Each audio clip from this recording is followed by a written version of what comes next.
दोस्तों, बात है तब की जब सीता माता की खोज के लिए लंका जाने की बात हो रही थी। तब हनुमान जी को जामवंत जी ने बताया था कि उनकी असली शक्तियां वो नहीं हैं जो वो अभी तक जानते हैं। वो कोई साधारण वानर नहीं है। जामवंत जी के प्रेरित करने के बाद धीरे धीरे हनुमान जी को अपनी शक्तियों का आभास हुआ और तब दिखाई दिया पवन पुत्र का वो रूप जिसकी कोई तुलना नहीं की जा सकती थी, यानी अतुलित बलधामम हेम शैलाभ देहम। आइए आपको एक छोटी सी कहानी सुनाता हूं। जंगल में तूफान आया। घोंसले में से बाज का एक छोटा सा नवजात शिशु गिर गया। घोंसला तहस नहस हो गया और सब उजड़ गया। इस छोटे बाज को एक किसान ने उठाकर अपनी मुर्गियों के दड़बे में रखा। धीरे धीरे बाज वहीं पलकर बड़ा होने लगा।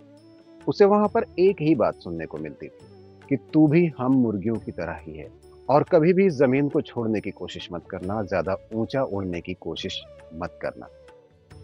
धीरे धीरे बड़े हो रहे इस छोटे बाज ने भी यही मान लिया। उसने भी यही मान लिया कि मैं भी इन्हीं मुर्गियों की तरह हूं और मुझे बस दाना चुगना है और अपना जीवन जीना है।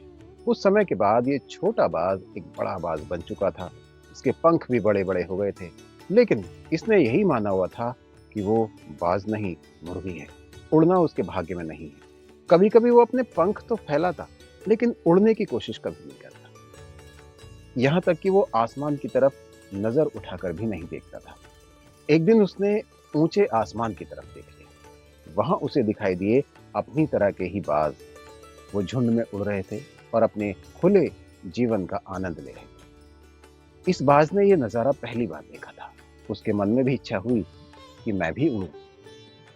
तो उसने जाकर अपने साथियों से पूछा, देखो वो सब उड़ रहे हैं, तो क्या मैं नहीं उड़ सकता? मुर्गियों ने उसकी बात सुनी और उसका फिर से मजाक उड़ाया। कहा कि बेटा, यही तुम्हारी लाइफ है, यही तुम्हारी डेस्टिनी है, अपनी औकात भूलो मत। लेकिन उस दिन इस बाज के मन में जैसे तूफान आया था। उसने उस दिन उन मुर्गियों की बात सुनी ही नहीं, उसने अपने मन की बात सुनी। उसने डरते डरते अपने पंख फैलाए और उड़ना शुरू किया। थोड़ी कोशिशें करने के बाद वो उड़ने लगा और देखते ही देखते वो ऊंचा आसमान में जा पहुंचा। उसकी उड़ान इतनी ऊंची हो गई कि उसने बादलों को पार किया। तब उसे पहली बार एहसास हुआ कि अरे, बाज होना इतना मजेदार है। मुर्गियां अभी भी उसका उपहास बनाने की कोशिश में थी कि काश ये आए और हम उसे बताएं कि देखा, हमसे दूर जाकर ना तुझे खाना मिला, ना पानी, सिर्फ मिली क्या, आसमानी हवा। लेकिन बाज को अब असली एहसास हो चुका था। उसे पता चल चुका था कि अब तक वो जहां था वो तो एक पिंजरा था, वो तो एक कैद थी। उसे आज पता चला था कि वो तो दूसरों की तरह जबरदस्ती ही मुर्गी बना हुआ था, जबकि वो बाज था। उसकी हकीकत थी आसमान में उड़ना, पंख फैलाना, बाज की तरह ऊपर से दुनिया को देखना। उसने अब तक वही मान रखा था जो दूसरे उसे बताते थे। दोस्तों, एक बहुत बड़े साइकोलॉजिस्ट हुए हैं जिनका नाम था जेम्स मर्सिया। उन्होंने इस कंडीशन को आइडेंटिटी फोरक्लोजर का नाम दिया है, यानी वो कंडीशन जिसमें हम अपनी पहचान भूल जाते हैं।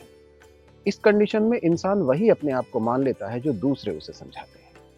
हम वो नहीं है जो दुनिया हमें बताती है। हम इस दुनिया में आए हैं और भगवान ने हमें बिल्कुल यूनिक बनाकर भेजा है। हर किसी में एक खास प्रतिभा छुपी है और वो प्रतिभा हम खुद ही बाहर ला सकते हैं। और दोस्तों, ये जो चार लोगों के कहने का खोल हमने अपने ऊपर चढ़ा रखा है ना, ये खोल सिर्फ और सिर्फ हम ही तोड़ सकते हैं। दुनिया ये चाहेगी कि ये खोल और मजबूती से आपके ऊपर चढ़ा रहे। और हाँ दोस्तों, आज की दुनिया में जामवंत नहीं मिलेंगे। तो दोस्तों, अगर हनुमान बनना है तो जामवंत भी खुद ही बनना पड़ेगा और समुद्र भी आपको खुद ही लांघना पड़ेगा। जय जय।